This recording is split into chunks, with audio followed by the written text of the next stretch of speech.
Bonjour à tous.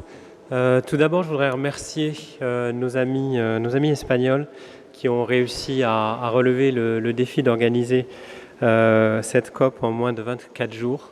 Je crois que vraiment c'est un exploit qu'il faut à nouveau souligner. Merci beaucoup aussi au secrétariat exécutif, en particulier à Paul, d'avoir organisé cette journée qui est toujours un grand moment effectivement dans la vie de l'initiative.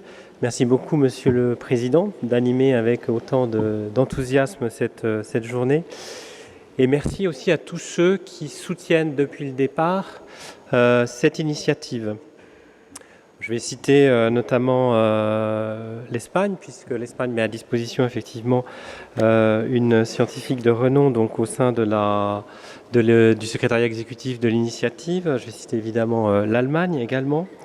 Et je voudrais citer également l'implication et rappeler l'implication depuis le début des organismes recherche. Donc je vais parler des organismes de recherche français, le CIRAD, on en a parlé ce matin, le ministre en a parlé, l'INRA également, mais aussi l'IRD qui contribue, et je voulais le rappeler également et le souligner, qui contribue et continue à contribuer financièrement donc, au fonctionnement de cette initiative. Donc ce que je vais essayer de faire dans ma présentation, c'est de vous dire en gros ce qu'on essaye de faire, de mettre en place comme mesures qui vont dans le sens en fait de ce que promeut donc l'initiative 4 pour 1000. Donc là vous avez juste sur la diapositive quelques éléments chiffrés sur la réalité de l'agriculture française. Simplement, je crois que le chiffre qu'il faut retenir, c'est que les émissions agricoles donc, en France de CO2, ça représente à peu près 20% du total des émissions françaises. Également, ce qu'il faut retenir, c'est que nous avons un puits de carbone important à travers donc, la superficie qui, en France, est occupée par la forêt. Alors, pour aller donc de façon un peu plus concrète dans la mise en œuvre en fait et comment la France met en œuvre les orientations qui sont promues dans le cadre de l'initiative 4 pour 1000, je crois qu'en fait il faut parler de ce qu'on appelle, ce qu'on appelle toujours donc le projet agroécologique. Il y a effectivement une orientation très forte qui a été donnée en 2012 donc, en faveur de l'agroécologie. C'est quelque chose que l'on porte également au niveau international, dans toutes les enceintes, à la FAO. On a réussi, avec l'aide de ce qu'on appelle le groupe des amis de l'agroécologie, à faire en sorte que la FAO reprenne ça dans son groupe de travail, mais je crois que c'est un élément essentiel en fait dans les modalités de mise en œuvre du 4 pour 1000 en France. Donc ça a été défini dans la loi. C'est un projet en fait qui a associé l'ensemble des partenaires parce que sinon ça ne marche pas. Et ce qu'on peut voir dans la diapositive donc, qui est celle-ci, c'est que en fait ce projet agroécologique, il repose sur une multitude en fait de dispositions qui toutes ont un lien évidemment avec les sols, mais certaines évidemment plus que d'autres, et c'est celles qui sont indiquées en rouge. Et parmi donc, ce que vous avez donc, au tableau, on a cité le développement donc, de la méthanisation. Nous avons mis en place en France, au niveau du ministère de l'Agriculture, donc, un plan pour favoriser la méthanisation. Nous avons également mis en place ce qu'on appelle un plan protéines qui va être renouvelé, ce qu'on va appeler maintenant une stratégie en faveur des protéines. Nous avons utilisé autant que possible les flexibilités qui nous étaient données par la politique agricole commune pour favoriser ce type de culture dont on sait le bénéfice qu'elles apportent au niveau des sols. Nous avons également eu et mis en place un plan ambition bio pour développer l'agriculture biologique en France. Nous avons également développé des mesures agro-environnementales spécifiquement axées sur les sols et qui visent à, je dirais, inciter à une couverture des sols, qui visent je dirais, soutenir le projet des agriculteurs, donc qui mettent en place des techniques qui sont favorables au sol, comme le semi-direct. Et nous avons également, et je pense que ça c'est important, c'est aussi une originalité du programme que l'on a mis en place en France. Nous avons dès le départ intégré l'enseignement, la formation des futurs agriculteurs dans ce projet. C'est-à-dire que si on veut effectivement pouvoir produire autrement, bien sûr il faudra que les agriculteurs qui sont en place effectuent et mettent en œuvre cette transition, mais ça passe aussi par la formation des futurs agriculteurs, et je pense que ça c'est quelque chose qui est très important. Nous avons essayé également de développer l'approche collective, parce qu'on sait tous que la transition vers des systèmes plus durables, c'est quelque chose qui prend du temps, ça nécessite des prises de risques, et donc c'est vrai que l'approche collective est un moyen aussi de sécuriser les démarches et de favoriser, je dirais, l'émergence et la mutualisation des bonnes pratiques entre agriculteurs. Donc nous avons, comme je l'ai dit, utilisé tous les leviers possibles de la politique agricole commune pour favoriser les mesures qui vont dans le sens du 4 pour 1000.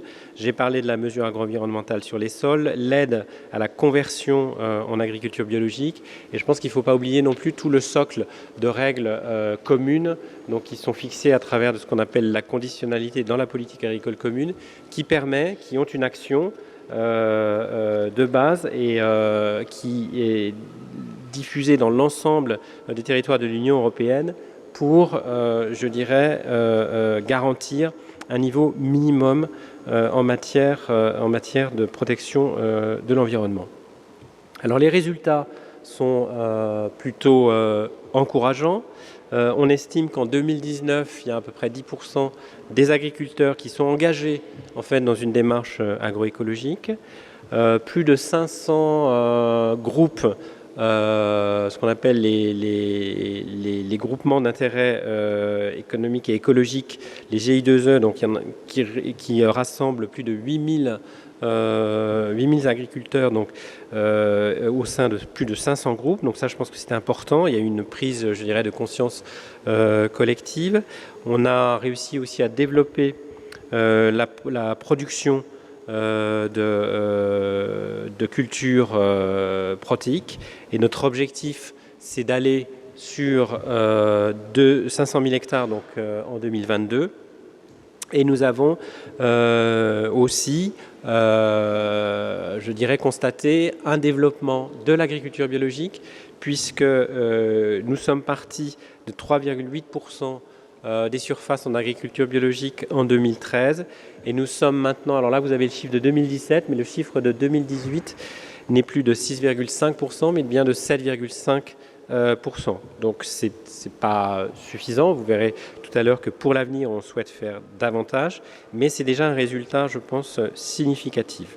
Et nous avons aussi modifié les contenus des enseignements agricoles, puisque l'enseignement agricole en France dépend du ministère de l'Agriculture, et les exploitations agricoles qui sont contiguës donc, aux établissements d'enseignement ont aussi expérimenté donc, sur leurs fermes des techniques qui sont compatibles effectivement avec le 4 pour 1000.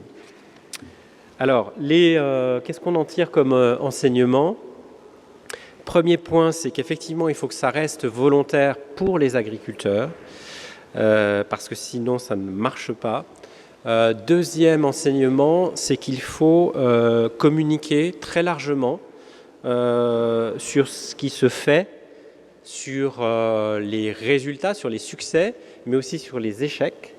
Et il faut essayer de capitaliser en fait sur les agriculteurs qui ont pris le risque, ceux qu'on appelle effectivement les pionniers. Je pense que ce qui est important aussi en matière de politique publique, c'est de donner de la visibilité aux agriculteurs qui sont dans une phase donc, de transition, donc de prise de risque, et il faut qu'ils aient, je dirais, l'assurance que les mécanismes qui sont mis en place pour favoriser et soutenir cette transition vont continuer. Il faut évidemment prendre en compte les coûts de la transition, tout ça, ça ne se fait pas à coût nul.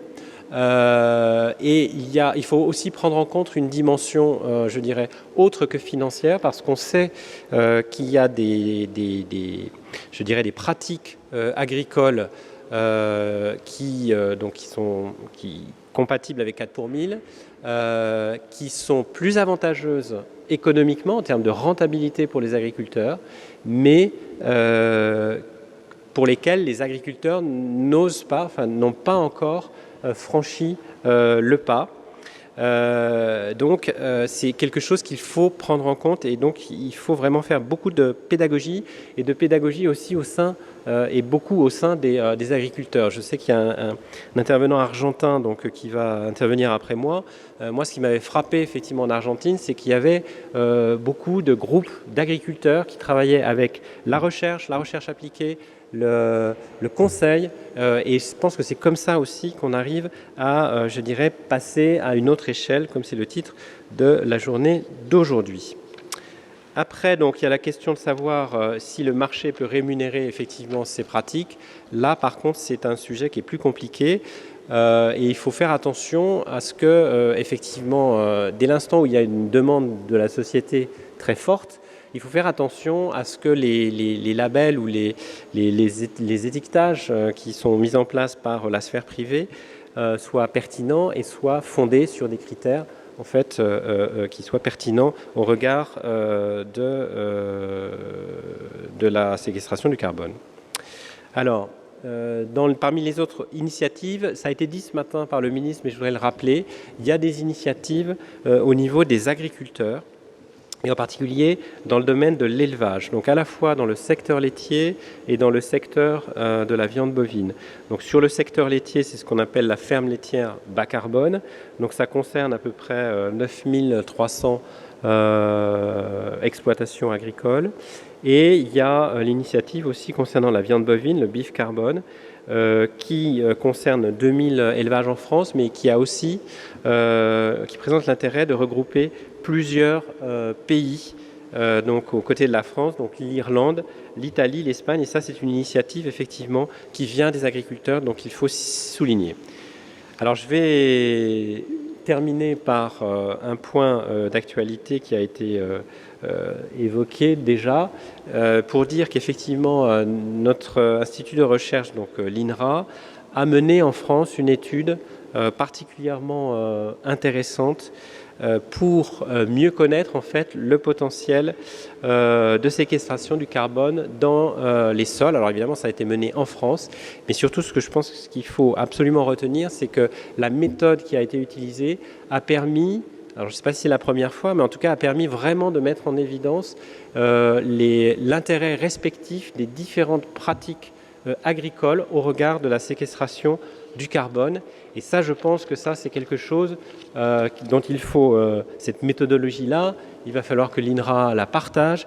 Et je crois que c'est quelque chose dont il faut user et abuser. Vous pouvez profiter des breaks, enfin des pauses, pour aller voir les représentants de l'INRA qui sont présents ici. Mais je pense que ça, c'est un pas vraiment très, très important et très encourageant, parce que cette méthode, je pense qu'elle est reproductible dans d'autres pays. Voilà. Donc, je vais peut-être terminer donc, sur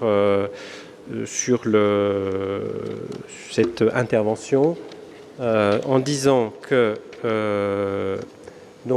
là, la diapo vous montre effectivement les principaux résultats, mais je pense qu'en fait, ce qui est important, c'est qu'on se serve effectivement de cette étude, de cette méthodologie. Nous, on va s'en servir effectivement pour définir nos mesures dans le cadre de la future politique agricole commune. Et je pense que c'est un défi maintenant d'essayer de faire en sorte que tous les leviers dont nous disposons en termes de politique publique, nous puissions les utiliser au maximum pour pouvoir effectivement répondre et entraîner et engager les agriculteurs dans la transition agroécologique. Je vous remercie.